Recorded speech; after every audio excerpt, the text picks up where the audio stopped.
আমরা মহান মনিবের দরবারে আলিশানের কোটি শুকর আর সুজুদ আদায় করছি যে আল্লাহ আমাদেরকে পবিত্র জুমার দিনে সুস্থ অবস্থায় আল্লাহর ঘরে হাজির করে দিয়েছেন।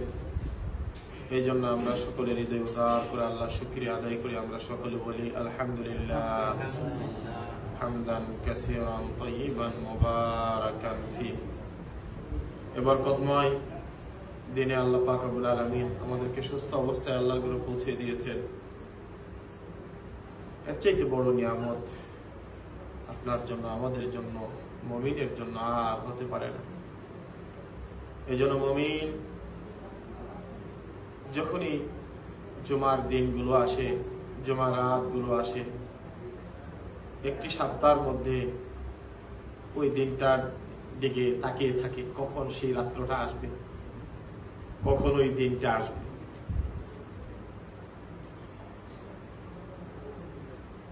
মা যেমন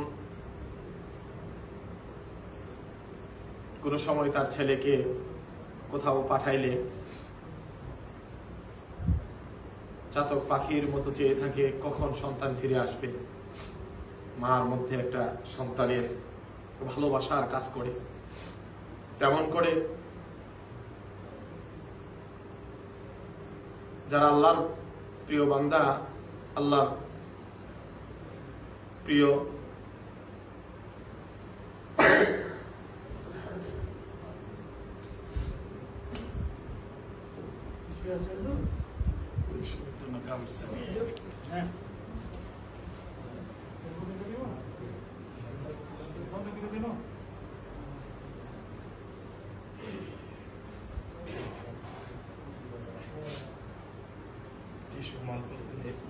এই ফ্যানটা বন্ধ করে দিন না, এটা মানে দুটোটা বন্ধ থাকবে একসাথে নাই।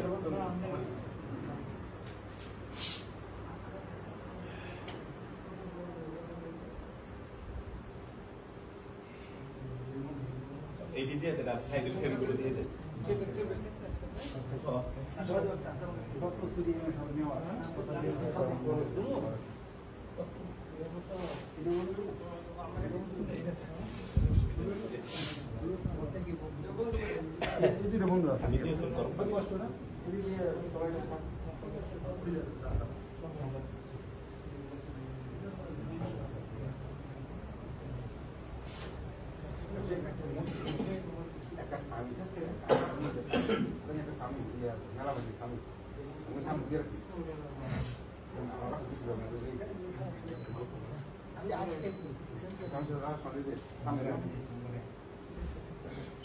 আমার বিয়ে তো মানে দেখি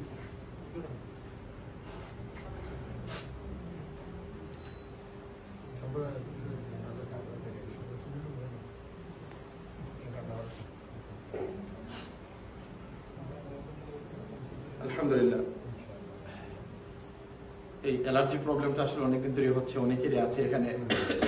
আমার এই এক সপ্তাহ খুব বেশি খারাপ যাচ্ছে, চোখে কাশি, কিছু সময় ভালো থাকে, কিছু সময় আবার এভাবে আসে। আলহামদুলিল্লাহ, তারপরে আল্লাহ শুকরিয়া, আলহামদুলিল্লাহ। সারাই ও দাররা, সুখে দুঃখে সবসময় আল্লাহ শুকরিয়া আদায় করা যে অবস্থায় রাখে, আলহামদুলিল্লাহ। তো যাই হোক, বলছিলাম জুমার দিনগুলো আসলে মুমিন বান্দা এই দিনটার জন্য তাকিয়ে থাকে। মুমিন যারা আছেন, আল্লাহর আশিক, আল্লাহর মাহবুব বান্দা যারা আছেন, তারা এই রাত্রটার জন্য অপেক্ষা করেন কখন সেই জুমার রাত্রটা আসবে, জুমার দিনটা আসবে ইবাদতের জন্য, বন্দেগীর জন্য। যারা সব সময় জুমার নামাজ পড়েন, যারা অনেকে আগে চলে আসছেন, তাদের কাছে জুমার দিনটা আসলে সকালবেলা থেকে কিন্তু একটা প্রস্তুতি চলে, একটা গোসল, ওযু, মিসওয়াক, একটা পাঞ্জাবি পরে সুন্দর করে আল্লাহর ঘরে চলে আসবেন। এই যে এটা আল্লাহ পাক রব্বুল আলামিন বান্দার ঈমানকে যে বাড়িয়ে দিয়েছেন, আল্লাহর পথে যে আপনাদের ঈমানটা বেড়ে গেছে, এটাই তার উজ্জ্বল প্রমাণ। তো এই জন্য এই রাত্র, এই দিনগুলো যখন আসে, আল্লাহ পাকের আশিক মাহবুব বান্দা যারা আছেন, তারা এই দিনটার অপেক্ষা করতে থাকেন কখন আসবে। কারণ এই রাত্র মুমিনের জন্য একটা মোস্ট ইম্পর্টেন্ট রাত। এই রাত্রে বান্দা আল্লাহকে ডাকে, আল্লাহকে চায়। কিন্তু আজকের এই অবস্থাতে আমাদের দিলগুলো, আত্মাগুলো মরে গেছে, আমাদের হৃদয়গুলো মরে গেছে। পৃথিবীর সাজসজ্জা বেড়ে গিয়েছে, ঘরের সৌন্দর্য বেড়ে গিয়েছে। মাওলার প্রেমের, আল্লাহর প্রেমের, আল্লাহ রাসূলের প্রেমের হৃদয় নিংড়ানো ভালোবাসা কমে গেছে।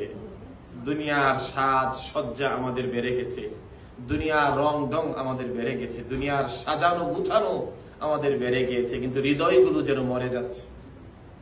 হৃদয়গুলোতে আল্লাহর প্রেমের যে জোয়ার, যে ফোয়ারা আগে আসতো, এগুলো আজকে বন্ধ হয়ে গেছে। আজকে এই হৃদয় দিয়া আল্লাহর ভয়ে পানি আসে না, আল্লাহর নবীর প্রেমে মানুষের হৃদয় উদ্দোলিত হয় না।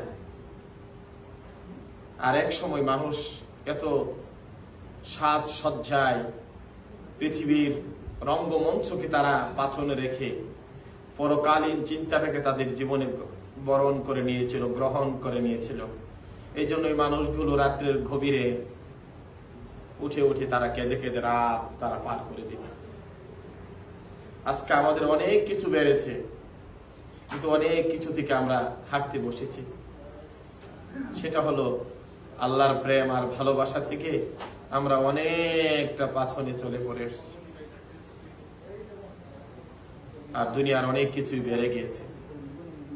এগুলো ভালো সাইসেন নয়, এগুলো ভালো চিহ্ন নয়। এক সময় মানুষ এগুলো করতে করতে পৃথিবীর দিকে এমন ভাবে ঝুঁকে যাবে, এক সময় মানুষ আখিরাতকে ভুলে যাবে। পৃথিবীর দিকে মানুষ এমন এক সময় আসবে, এমন ভাবে আমরা ঝুঁকে যাব, দুনিয়াই আমার চিন্তা, দুনিয়ার অর্থই আমার চিন্তা, দুনিয়ার সম্পদই আমার চিন্তা, দুনিয়ার ছেলে মেয়েকে মানুষ করাই আমার চিন্তা, দুনিয়াতে সুখে থাকাই আমার চিন্তা, দুনিয়াতে ইজ্জত কামাই আমার চিন্তা, দুনিয়াতে আমার দুনিয়ার যা লাগে এইটাই হবে একমাত্র আমার চিন্তার কারণ। এমন একটা সময় চলে আসবে, তার মধ্যে গভীর রাত্রে যেমন কয়েকটা তারা মিটি মিটি করে জ্বলে, এমন খুব দূরে দূরে কিছু কিছু আকাশের নক্ষত্রের মতো কিছু বান্দা, তাদের দিলের মধ্যে এরকম ভাবে আল্লাহর প্রেম জ্বলতে থাকবে। সেই অবস্থায় সে সময় আমাদের ঈমান, আমাদের আকীদাগুলো নরবর অবস্থায় হয়ে যাবে। আর এটা হচ্ছেও। কাজেই দুনিয়ার চাকচিক্যতা বেড়ে যায়, আখিরাতের কথা অনেকই আমরা বলতে বসেছি, পরকালের চিন্তাকে আমরা, পরকালীন জীবনটাকে আমরা অনেকেই বলতে বসেছি। আমি জানি না আমার এই কবরের অবস্থা কি হবে, আমার মৃত্যুর পরে আমার কি জবাবদিহি করতে হবে, এই চিন্তা আমরা অনেক দূরে বসবাস করছি। এই চিন্তা যত মানুষের কাছে আসবে, সেই মানুষ তত বেশি আল্লাহর প্রতি তার মন, হৃদয়, দিল, আত্মা মাইল হবে। আর সেটা হওয়ার জন্য আল্লাহ পাকের দয়া, আল্লাহর মায়া ছাড়া কোনো মানুষ সেটা সম্ভব না। আর সেই কথাটাই আল্লাহ পাক রব্বুল আলামিন কোরআনুল কারীমের একটা আয়াতে আমাদেরকে জানিয়ে দিলেন। আল্লাহ বলছেন, আল্লাহু ইয়াজতাবি ইলাইহি মান ইয়াশাউ ওয়া ইয়াহদি ইলাইহি মান ইউনিব।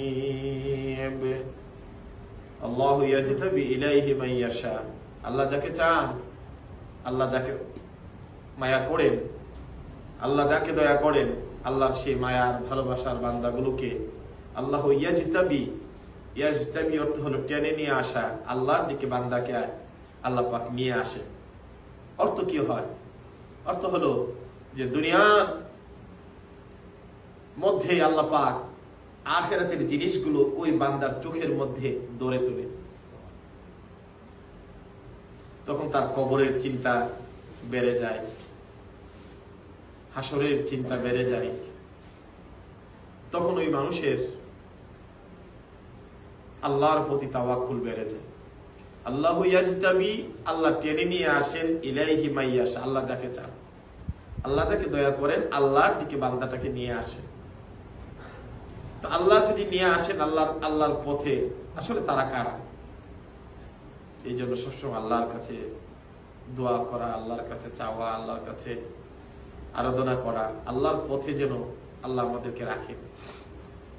সারা জিন্দেগি বড় আল্লাহর পথে থাকলে মৃত্যুর আগে বেঈমান কাফের ফাসিক হয়ে মারা গেছে, বহু মানুষ দেখেছি।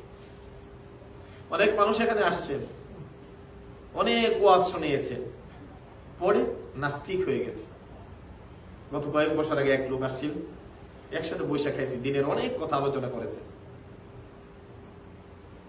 আবার যখন সে তার জায়গায় চলে গেল ইংল্যান্ডে, যে নাস্তিকতা, সে বলল আল্লাহ কি, নাউজুবিল্লাহ মিন যালিক, আখিরাত নাই বলতে কিছু নাই। যে মানুষটার মুখে দিনের অনেক জ্ঞান ছিল, সে তার মুখ দিয়ে আবার এই কথাগুলো চলে আসা শুরু করলো। তাহলে কি বুঝলেন? দিনের অনেক কিছু জানার পরে আবার সেই পথে থাকা, আল্লাহ যদি দয়া না করেন তাহলে কখনো সম্ভব না। এই জন্য আল্লাহ রাব্বুল আলামিন কোরআনুল কারীমের আয়াতে জানিয়ে দিলেন, আল্লাহু ইয়াজতাবি ইলাইহি মাইয়াশা। আল্লাহ যাকে চান, আল্লাহ যাকে দয়া করেন, আল্লাহ যাকে মায়া করেন, মায়ার মানুষের জন্য আল্লাহর দ্বীনের কাজগুলো সহজ করে দেন। আল্লাহর দ্বীনের পথে বান্দাকে মায়া করে, আল্লাহর কুদরতি মায়া রহমতের ছায়া দিয়া বান্দাকে ডেকে ডেকে রাখেন। কতদিন পর্যন্ত? ওই তার মৃত্যু পর্যন্ত আল্লাহর দ্বীনের পথে কায়েম আর দায়েম রাখে। দুনিয়ার অনেক মানুষ দুনিয়ার জ্ঞান জানবে, দুনিয়ার ইলম অর্জন করবে, আখিরাতের ইলম অর্জন করবে, কিন্তু শয়তান এমন ভাবে তাকে ধোঁকায় ফেলবে, তার জীবনের ইলম গুলো, তার জীবনের আমল গুলো কি মুহূর্তের মধ্যে বরবাদ হয়ে যাবে। পরকালে আমল গুলো নিয়ে আল্লাহর কাছে যেতে পারবে না। এই জন্য আল্লাহ রাব্বুল আলামিন, আল্লাহর দয়া, আল্লাহর মায়া, আল্লাহর সাহায্য সবসময় চাওয়া। আর এই চাওয়ার জন্যই আল্লাহ রাব্বুল আলামিন সূরাতুল ফাতিহার মধ্যে আল্লাহ আমাদেরকে সাহায্য চাওয়াটা শিক্ষা দিয়ে দিলেন নামাজের মাধ্যমে। ইয়্যাকা না'বুদু ওয়া ইয়্যাকা নাস্তাঈন। মাবুদ, একমাত্র তোমার ইবাদত করি আর তোমার কাছে আমরা সাহায্য চাই। এটা কিসের সাহায্য? আল্লাহ আমার জীবনের চলার পথে যা লাগে, আমার বলার পথে যা লাগে, আমার হিদায়াতের পথে যা লাগে, আমার জীবনের যা লাগে, রাব্বুল আলামিন তুমি আমাকে ওই জিনিসগুলো দান করো। আল্লাহ তুমি আমার মৃত্যু পর্যন্ত এই দিন থেকে আমাকে সরায়ও না। আল্লাহ এই জিনিস তোমার দরবারে আমি সাহায্য কামনা করি। আল্লাহর কাছে সাহায্য চাও। এই জন্য আল্লাহ বলেন, আল্লাহু ইয়াজতাবি ইলাইহি মাইয়াশা। আল্লাহ যাকে চান, আল্লাহ যাকে মায়া করেন, আল্লাহ যাকে দয়া করেন, ও দয়ার মানুষগুলোর জন্য দুনিয়ার রাস্তাগুলো তার জন্য সহজ করে দেন। আল্লাহর দিকে বান্দাটাকে টেনে নিয়ে আসেন, কিন্তু নেওয়ার আগে আল্লাহ রাব্বুল আলামিন আল্লাহ ওই বান্দাটারে একটু পরীক্ষা করেন, একটু কষ্ট দেন, একটু দেখান বান্দা আল্লাহর পথে আসতে সে কষ্ট করে কিনা, আল্লাহর পথে আসার জন্য তার প্রস্তুতিটা কি। একটু আল্লাহ এরকম দেখে তারপরে আল্লাহ বাকি জিনিসগুলো দেন। কি দেন? পাকিস্তানের ইমাম আখতার সাহেব অত্যন্ত বুজুর্গ ছিলেন, উনি একটা কিতাব লিখেছেন এবং এই আয়াতটার উপরে উনি বিস্তর গবেষণামূলক আলোচনা করেছেন। আখতার সাহেব উনি লিখছেন, এক বান্দা অনেক ঋণগ্রস্ত হয়ে গেছে, ঋণগ্রস্ত হয়ে গেছে, ঋণের যন্ত্রণায় মানুষ কিন্তু ঋণ মুক্ত হয়ে গেলে তখন তার ইবাদত বন্দিগি আর কিছুই ভালো লাগে না, ঋণের একটা চাপ থাকে। এবং আল্লাহ রাসূল সাল্লাল্লাহু আলাইহি সাল্লাম এই দোয়া আমাদেরকে শিখিয়ে গিয়েছে কিছু। আল্লাহুম্মা ইন্নী আউযুবিকা মিন গালাবাতিদ দাইনি ওয়া কাহরির রিজাল। আল্লাহ ঋণ মুক্ত থেকে তুমি আমার ঋণ থেকে তুমি আমাদেরকে উদ্ধার করো। রাসূল সাল্লাল্লাহু আলাইহি ওয়াসাল্লাম এই দোয়াটা করতেন। এই দোয়ার মাধ্যমে কি হয়? আল্লাহ মানুষের ঋণগুলো উদ্ধার করে। রাসূল সাল্লাল্লাহু আলাইহি ওয়াসাল্লাম একদিন এই দোয়াটা বারবার পড়ছিলেন। মসজিদে নববী থেকে বাহির হওয়ার পরে কতগুলো মানুষ বসে আছে। আবার নবী বললেন, তোমাদের কি হুজুর কয়েকদিন পর্যন্ত খাবার নাই, গড়ে কিচ্ছু নাই? নবীজি বেলালকে বললেন, বেলাল রে, আমার এই আল্লাহর এই বান্দাগুলোর জন্য, আমার এই উম্মতগুলোর জন্য কিছু ব্যবস্থা করো কিনা। হুজুর আমার কাছে কিছু নাই, আমি কি দেব, কি দিয়ে তাদেরকে বিদায় করব? রাসূল বললেন, আমাদের মদিনার মসজিদের নাহবার এক ইহুদি আছে, তুমি তার কাছে চলে যাও, গিয়ে বলো আল্লাহ রাসূল তোমার কাছে কিছু ধার চেয়েছে, সেইগুলো দেওয়ার জন্য। হযরত বেলাল গেলেন, যাওয়ার পরে কিছু দিরহাম নিয়ে আসলেন ঋণ করে। এনে সাহাবায়ে কেরাম যারা কয়েকদিন পর্যন্ত খাবার নাই, তাদের হাতের মধ্যে দিরহাম গুলো দিয়ে দিলেন, আর বললেন না ওইগুলো নিয়ে বাজার করে বাসায় গিয়ে আপাতত ছেলে মেয়েদেরকে নিয়ে চলো খাও। তারা চলে গেল। ইহুদি ব্যক্তি যখন ওই টাকাগুলো বেলালকে দিচ্ছিল, বলছিল বেলাল 1 মাস পরে এই দিনে কিন্তু আমি আবার এই টাকাটা তোমার থেকে আবার আমি নেব। ইহুদিরা যত কিছু হোক তার সুরতে যত অনেক ভালো করবে, কিন্তু ইন্টারনাল একটা খারাপ দিশই থাকবে। এটা আল্লাহ রাসূল বলেছেন, আল্লাহ বলছেন পৃথিবীতে মানুষ সম্প্রদায়ের মধ্যে সবচেয়ে বিপজ্জনক মানুষ হল তারা। বলল বেলাল এই টাকাটা আবার আগামী মাসের এই তারিখে আসবো, তোমাকে নিয়ে যাব। 3 দিন আগে ইহুদি আবার বেলালের কাছে চলে আসছে, আয়েশা বলছে বেলাল তুমি যে তোমার রাসূল আমাকে পাঠিয়েছিল, তোমাকে প্রেরণ করেছিল আমার থেকে ঋণ নেওয়ার জন্য, ঋণটা নিয়েছো, আজকে 1 মাস হয়ে গেছে, আর 3 দিন বাকি আছে। তোমার রাসূলকে বইলো ওই টাকাটা দেওয়ার জন্য, আর যদি না দিতে পারে তুমি আগের বেলাল যে রকম ভাবে কৃতদাস ছিল আবার আগের মতো তোমাকে নিয়ে যাব। বেলাল রাদিয়াল্লাহু তাআলা 3 দিন বাকি। পরের দিন যায়া নবীকে বললেন আল্লাহর কাছে ভরসা করে আল্লাহ হয়তো আমাদের জন্য ব্যবস্থা করে দিবে। একদিন চলে গেল, কোনো ব্যবস্থা হচ্ছে না।